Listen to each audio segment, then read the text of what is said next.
deputado Júnior, demais presentes.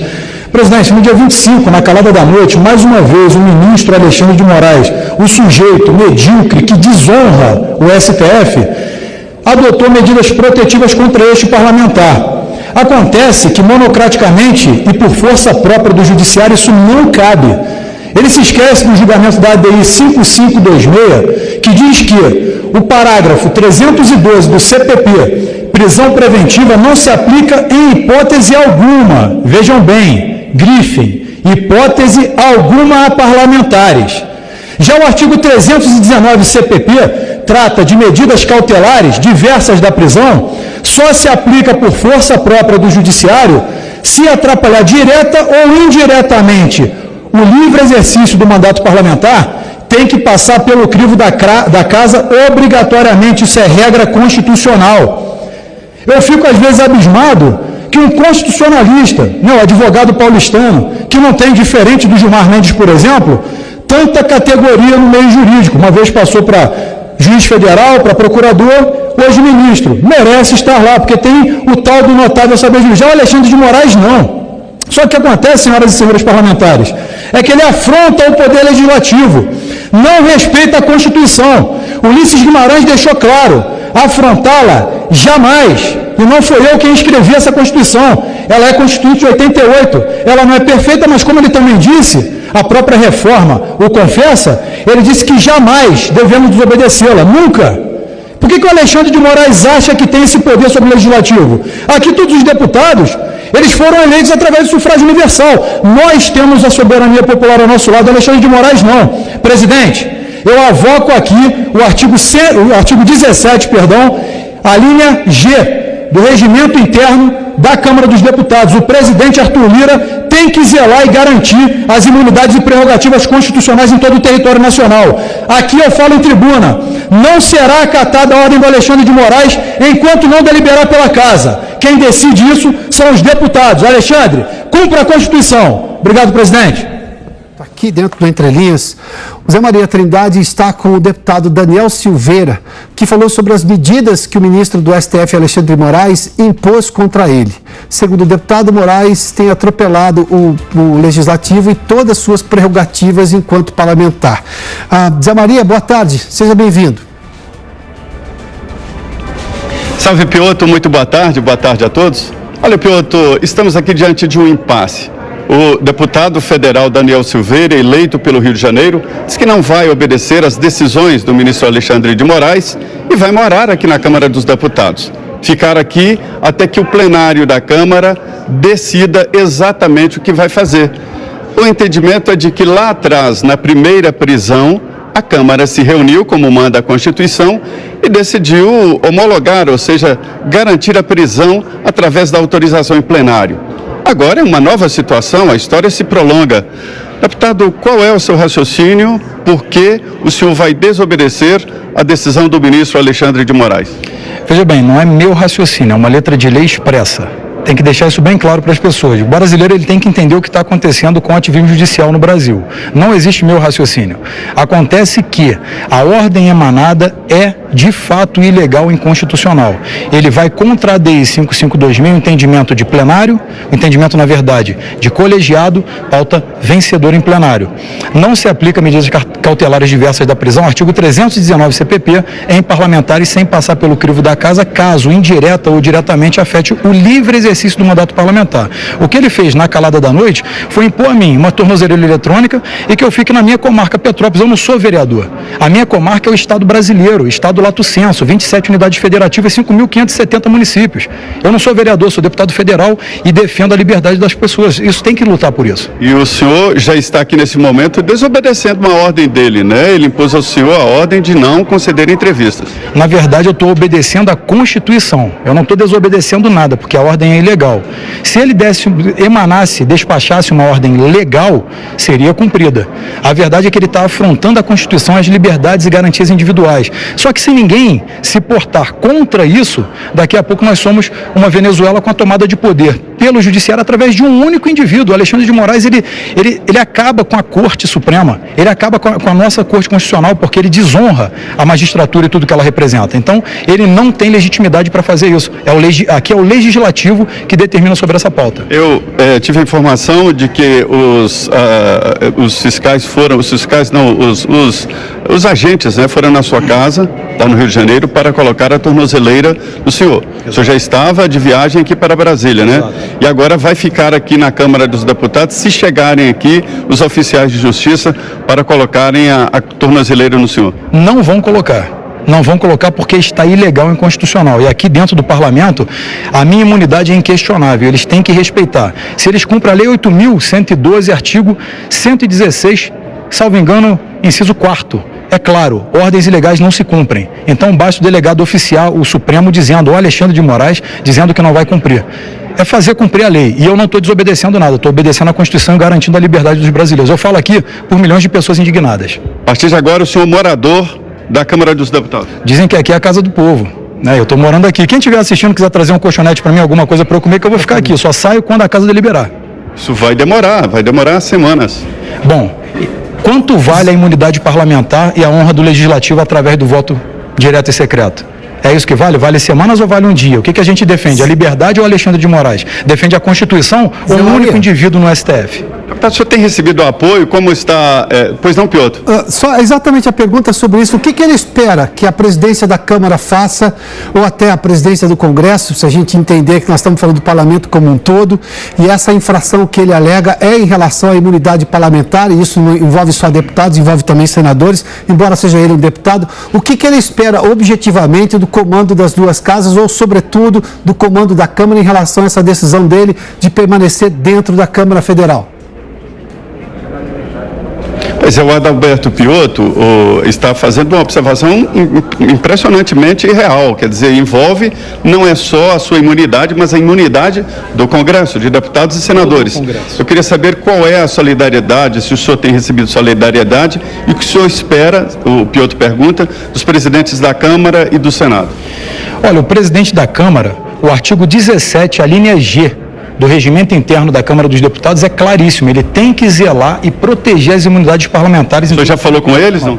Ainda não, mas me pronunciei em tribuna. Isso eu não estou supondo, eu não estou fazendo ilação, eu não estou botando uma hipótese, eu estou colocando uma regra constitucional. Se a Casa Legislativa não respeita o que foi criado aqui, nessa casa, qual é a segurança jurídica do país?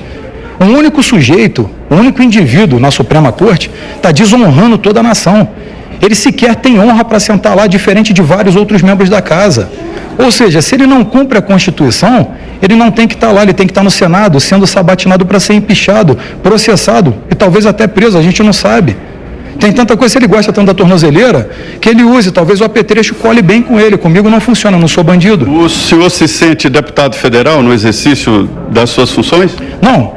Não só me sinto, como vou fazer valer a partir de agora. No primeiro momento, aceitei a prisão, ainda que inconstitucional, expliquei juridicamente ao delegado, que infelizmente não sabia o que fazer, mesmo lá, se eu contato na ordem cronológica que aconteceu, as pessoas vão ficar pasmas, porque todo o meio jurídico positivado foi jogado na latrina, por um único indivíduo que se diz constitucionalista.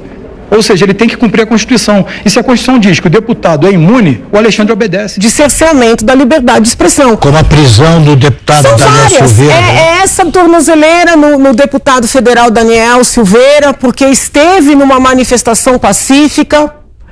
É a suspensão do Telegram. Muito merecido, muito sincero. Eu pergunto, o que o senhor achou eu nunca tinha visto nada parecido, né? Da prisão do deputado Daniel Silveira, que a meu ver é inconstitucional, mas é a opinião de um leigo, e sobretudo injusta. O que o senhor quer dizer sobre isso? Em primeiro lugar, eu respeito muito os ministros do Supremo, tenho livros escritos com eles, tenho participado de bancas com muitos deles, e já fui advogado de alguns deles, né? Então a admiração por eles é muito grande.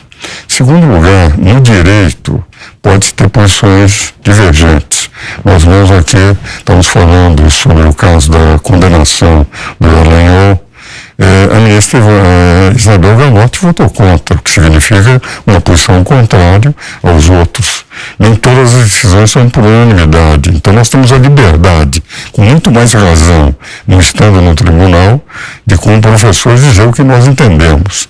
Terceiro lugar, eu tenho uma vantagem sobre eles. Eu sou muito mais velho, 87 anos, e eu participei de audiências públicas na Constituinte a convite deles. Bernardo Cabral foi meu companheiro de Conselho de Ordem e até hoje é meu conselheiro no Conselho Superior de Direito da FEComércio, era o relator da Constituinte. Nós conversamos toda semana. O Ulisses assistiu palestras minhas sobre forma de governo, sobre parlamentarismo, entende? Então, na prática, eu vi o que se discutiu lá. O que se discutiu na Constituinte durante 20 meses foi, em primeiro lugar, não poderíamos ter nenhum poder sobre os outros. Por esta razão, porque vínhamos de um regime em que o executivo dominava os outros dois poderes, se procurou fazer com que houvesse exaustiva competência explicitada na Constituição para os três poderes. Inclusive para nós, para o Ministério Público e da Advocacia, porque nós somos partes da ação do Poder Judiciário.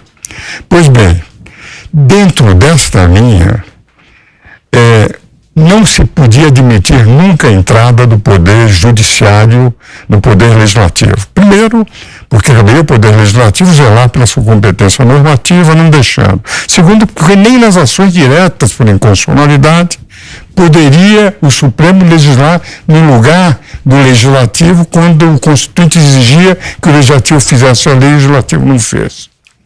Agora, o que ocorre? No momento que o Supremo passou a substituir o Executivo, sendo o poder maior, e é esse o aspecto que eu tenho dito aos ministros, porque eu os admiro, temos conversado muitas vezes, até participado de bancas, entende? Eu digo para eles o que eu sinto. Eles passaram a ser um superpoder invadindo competências. Então chegamos ao caso do Daniel. Artigo 53 da Constituição. O que diz o artigo 53?